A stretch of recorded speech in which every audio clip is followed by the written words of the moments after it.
At 95, Clint Eastwood steps onto a movie set and calls action while almost everyone from his era has long vanished from Hollywood. With Juror Number 2 premiering in 2024, he directs his 40th film instead of retiring quietly, determined to prove age is no barrier to creation.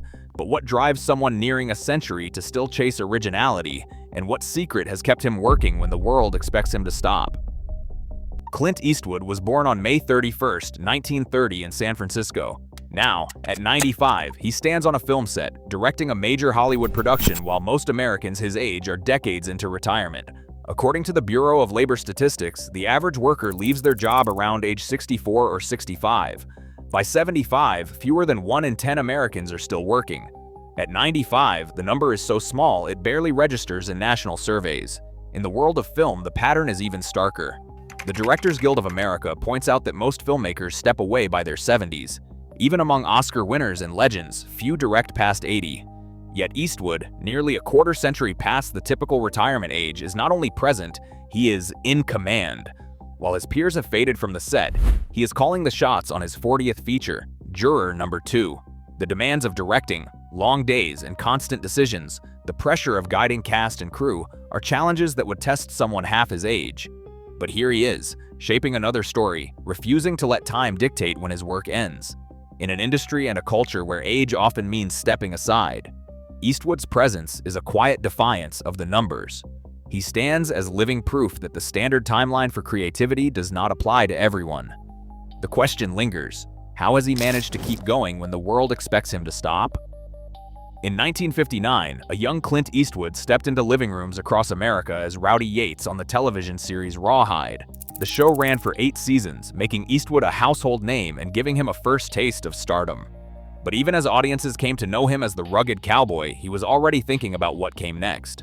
The westerns of the 1960s, especially Sergio Leone's Dollars trilogy, turned him into a global icon. The man with no name became a lasting image, yet Eastwood never let himself be trapped by it.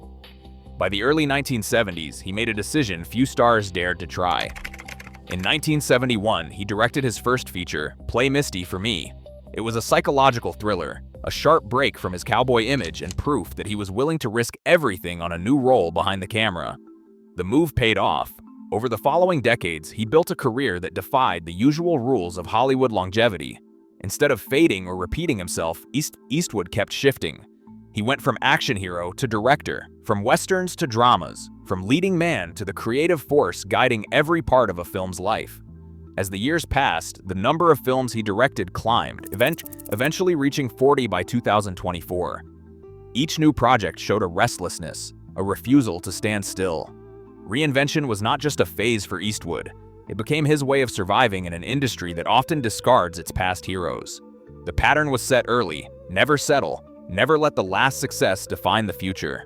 That instinct to adapt, first visible in the leap from Rawhide to Play Misty for Me, would become the foundation for a working life that has stretched across 7 decades.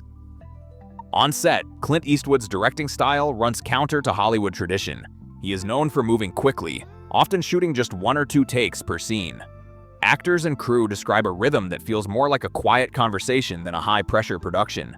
Instead of shouting for attention, he will simply say, "Let's try one," or when he is satisfied, "That's enough." This approach is not new. It is the method he has relied on for decades, from Mystic River to Gran Torino, Letters from Iwo Jima and American Sniper. Efficiency is built into every day. Eastwood averages 6 to 8 pages of script each day, a pace that outstrips most studio directors, who typically manage half that. The set is lean, with a small, loyal crew. Editor Joel Cox and cinematographer Tom Stern have worked alongside him for years. Their shared experience means fewer explanations and faster setups. There is no chaos, no marathon days. The result is a workflow that keeps stress low and energy high, even as Eastwood pushes into his mid-90s. This method, refined over a lifetime, makes it possible for him to keep creating when most would have long since stepped away. Clint Eastwood has never been content to repeat himself.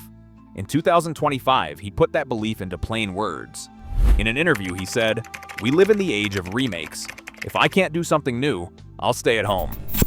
That single line explains more than any biography could about how he chooses his projects.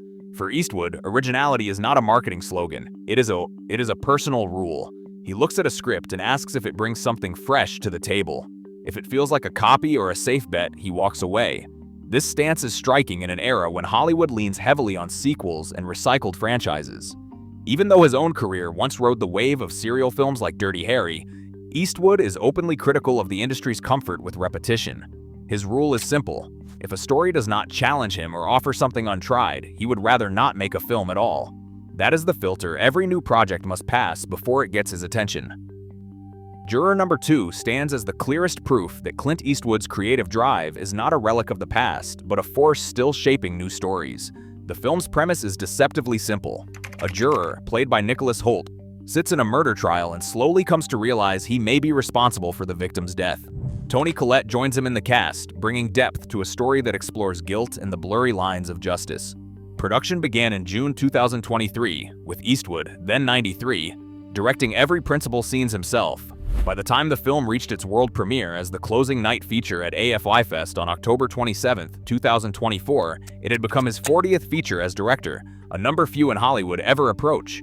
The project is not a look back, but a living statement of Eastwood's philosophy: keep pushing for something original, trust your instincts, and let experience shape the work.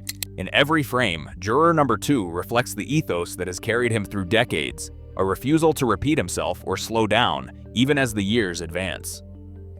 Juror number 2 arrived in American theaters with a release pattern that left many in the industry scratching their heads.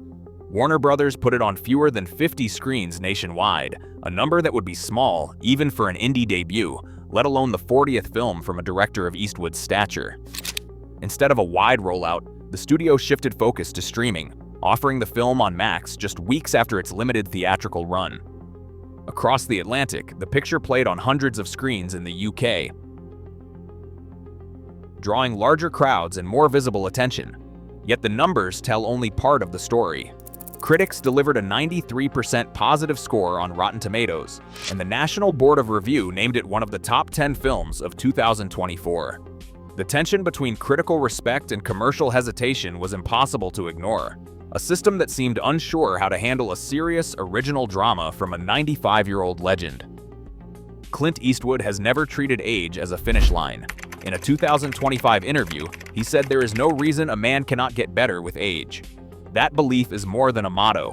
It is the way he has built a late career filled with films that wrestle with regret and second chances, from Gran Torino to The Mule and Cry Macho. Morgan Freeman, who has worked alongside him, often repeats Eastwood's code: don't let the old man in. It is a reminder to keep moving, to never accept the label of too old. Eastwood has won Oscars for Unforgiven and $1 Million Baby, but his legacy is not just in trophies. At 95, he is already developing a new project, insisting that as long as he can learn, he has no reason to stop. For Eastwood, the work itself is proof that age can be a tool, not a barrier. Today, as studios are sidelining original voices and most people retire decades earlier, Clint Eastwood keeps proving that creative ambition is not bound by age. His refusal to fade quietly asks a simple question: if you are still learning, why stop? The camera rolls on. Share your thoughts below.